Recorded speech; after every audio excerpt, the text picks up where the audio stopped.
Assalamualaikum warahmatullahi wabarakatuh. Yang terhormat Bapak Apoteker Hayur Fadli, Magister Sains, selaku dosen pengampu dari mata kuliah Botani Farmasi. Izinkan kami terlebih dahulu untuk memperkenalkan diri. Perkenalkan, nama saya Fanyana Bisa dengan NIM 2201238 dan rekan saya. Nama saya Mutia Guldana Zahra dengan NIM 2201216. Izinkanlah kami untuk menampilkan video edukasi botani kami mengenai organ generatif tumbuhan. Selamat menyaksikan. Seperti yang kita ketahui bahwa setiap makhluk hidup pasti memiliki ciri berkembang biak untuk melanjutkan keturunannya, dengan tujuan agar spesies dari makhluk hidup tersebut tidak punah. Apa yang dimaksud dengan organ generatif tumbuhan? Organ generatif tumbuhan adalah organ pada tumbuhan yang berfungsi dalam proses perkembangbiakan secara generatif atau seksual, yang biasanya didahului oleh proses perkawinan. Pada tumbuhan Angiospermae, organ generatif tumbuhan berupa bunga, buah, dan biji. Sedangkan pada tumbuhan Gymnospermae, organ generatif tumbuhan biasanya berupa konus atau strobilus. Jadi, organ generatif itu adalah organ yang berfungsi sebagai alat reproduksi atau alat perkembangbiakan pada tumbuhan. Organnya ini ada 3, yaitu ada bunga, buah, dan biji. Bunga ini adalah alat perkembangbiakan pada tumbuhan Angiospermae, sedangkan yang buah adalah hasil dari reproduksi antara benang dan putik sari. Sedangkan yang biji adalah bakal biji ini pada tumbuhan yang berbunga yang telah masak. Organ generatif tumbuhan yang pertama adalah bunga, di mana bunga ini terdiri dari beberapa bagian dengan 4 bagian utamanya, yaitu kelopak bunga, mahkota bunga, benang sari, dan juga putik. Selain terdapat 4 bagian utama pada bunga, terdapat juga bagian lain seperti tangkai bunga, dasar bunga, dan bakal biji. Bagian pada bunga yang pertama adalah tangkai bunga, di mana tangkai bunga merupakan bagian bunga yang masih jelas bersifat batang dan bertujuan untuk penghubung antara bunga dan rantingnya. Kemudian, bagian dari bunga yang kedua adalah dasar bunga, di mana dasar bunga merupakan ujung dari tangkai bunga yang seringkali melebar, di mana dasar bunga merupakan tempat melekatnya bagian-bagian bunga yang lainnya seperti kelopak bunga, mahkota bunga, benang sari, putik, dan juga bakal biji. Bagian bunga yang ketiga adalah kelopak bunga, di mana kelopak bunga merupakan hiasan bunga yang berada di bagian terluar, yang berguna untuk melindungi bunga tersebut ketika bunga tersebut masih kuncup. Kemudian bagian dari bunga yang keempat adalah mahkota bunga, di mana mahkota bunga ini merupakan bagian hiasan bunga yang terdapat di dalam kelopak bunga. Umumnya, mahkota bunga ini lebih besar dengan corak yang beragam warnanya.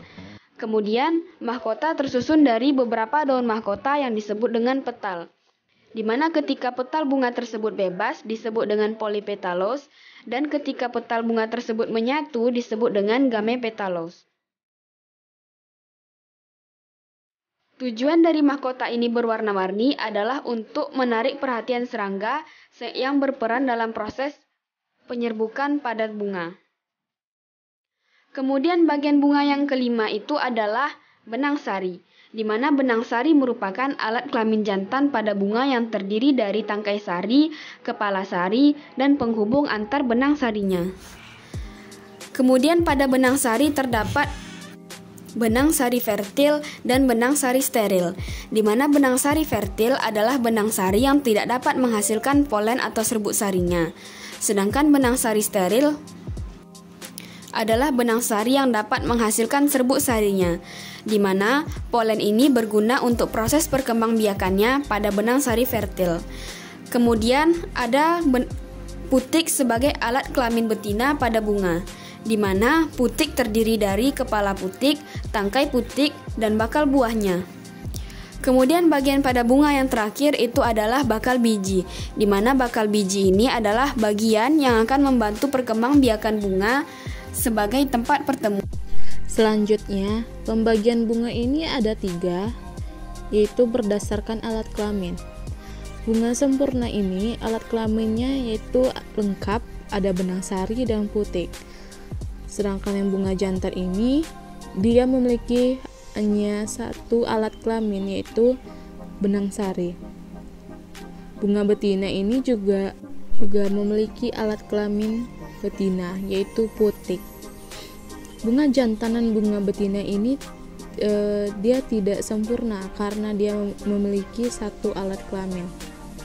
Nah, berdasarkan kelengkapan strukturnya, bunga lengkap ini dia memiliki 4 bagian utama, yaitu ada mahkota bunga, benang sari, kelopak sari, dan putik. Contohnya itu ada bunga mawar. Sedangkan yang bunga tidak lengkap ini bunga yang tidak memiliki 4 bagian utama itu. Misalnya hanya memiliki satu organ reproduksi. Contohnya itu ada pohon kelapa. Berdasarkan kelopaknya, bunga monokotil ini terdapat pada tumbuhan monokotil, di mana ia memiliki 3 kelipatan kelopaknya.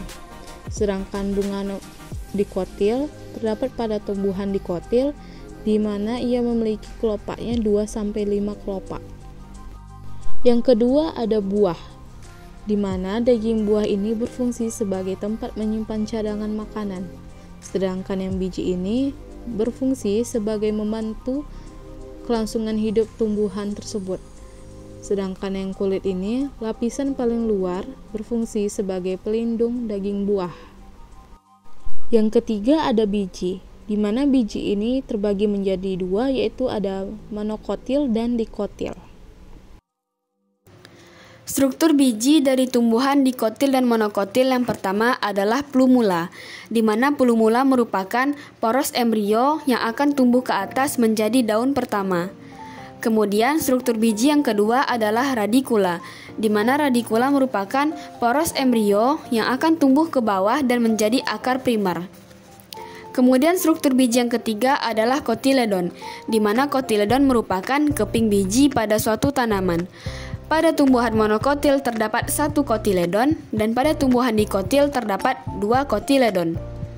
Kemudian struktur biji yang keempat adalah koleoptil, di mana koleoptil ini bertujuan untuk melindungi plumula. Kemudian struktur biji yang kelima adalah koleoriza, di mana koleoriza ini bertujuan untuk melindungi radikula.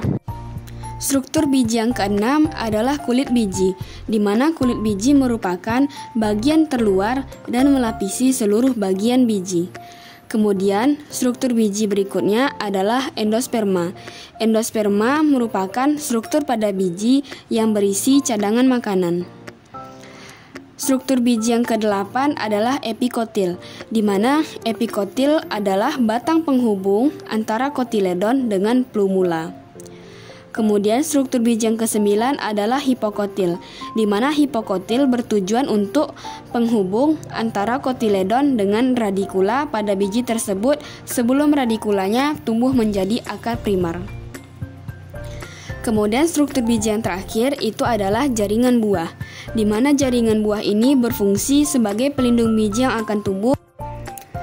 Sebelum biji membentuk menjadi tunas tanaman baru, maka sebelum itu biji akan mengalami perkecambahan. Apa yang dimaksud dengan perkecambahan? Perkecambahan adalah proses awal terbentuknya pertumbuhan suatu tumbuhan, di mana embrio di dalam biji ini akan membentuk menjadi tanaman baru. Di mana biasanya kita mengenal perkecambahan pada tanaman yang terbagi menjadi 2. Ada perkecambahan epigel dan ada juga yang disebut dengan perkecambahan hipogel. Di mana perkecambahan epigel adalah perkecambahan yang terjadi di mana kotiledonnya berada di atas permukaan tanah dan hipokotil akan tumbuh memanjang ke atas. Kemudian pada perkecambahan hipogel adalah perkecambahan yang terjadi di mana kotiledonnya tetap berada di bawah tanah tetapi epikotilnya akan tumbuh memanjang ke atas. Pada perkembangbiakan generatif tumbuhan Angiospermae terjadi melalui 2 tahap. Yang pertama disebut dengan proses penyerbukan, di mana proses penyerbukan merupakan proses jatuhnya serbuk sari ke bagian kepala putik yang bisa terjadi dengan bantuan udara, air, hewan, dan manusia, dan bisa juga penyerbukan berdasarkan asal serbuk sarinya. Kemudian proses yang kedua adalah pembuahan, di mana pembuahan merupakan proses pertemuan antara serbuk sari dengan sel telur. Hasil dari proses ini akan menghasilkan calon tumbuhan baru yang berupa biji buah.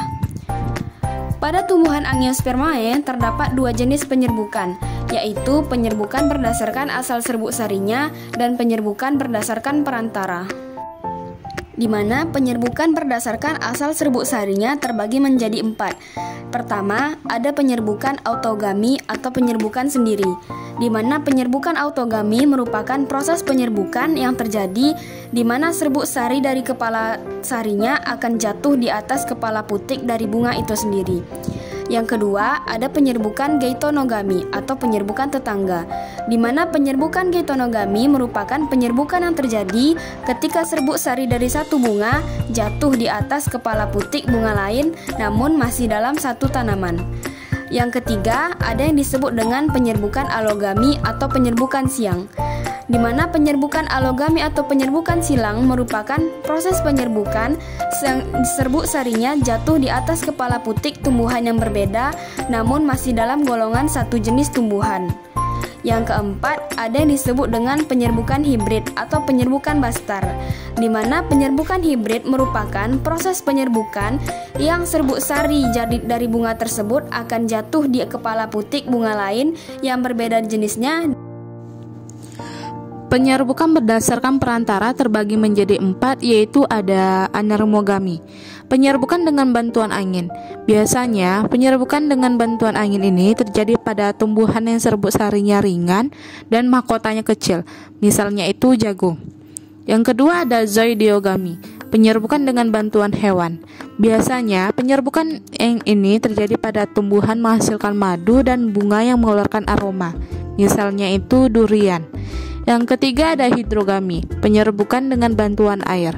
Yang keempat ada penyerbukan dengan bantuan manusia, misalnya itu vanili. Selanjutnya, proses perkembangbiakan pada tumbuhan Gymnospermae atau tumbuhan berbiji terbuka, di mana perkembangbiakan pada tumbuhan Gymnospermae dibantu oleh Strobilus jantan dan Strobilus betina.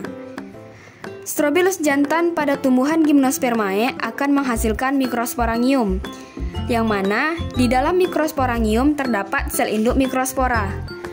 Lalu kemudian sel induk mikrospora akan membentuk mikrospora haploid. Setelah mikrospora haploid terbentuk, maka terbentuklah gametofit jantan.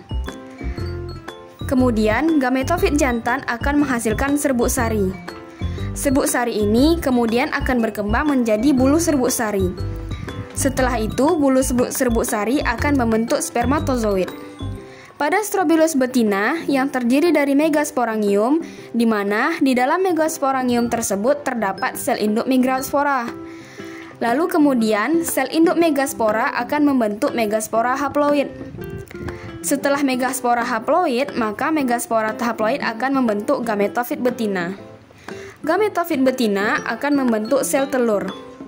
Lalu kemudian spermatozoid dan sel telur akan melebur membentuk zigot. Setelah zigot terbentuk, maka zigot akan membentuk embrio. Kemudian, embrio tersebut akan berkembang menjadi biji.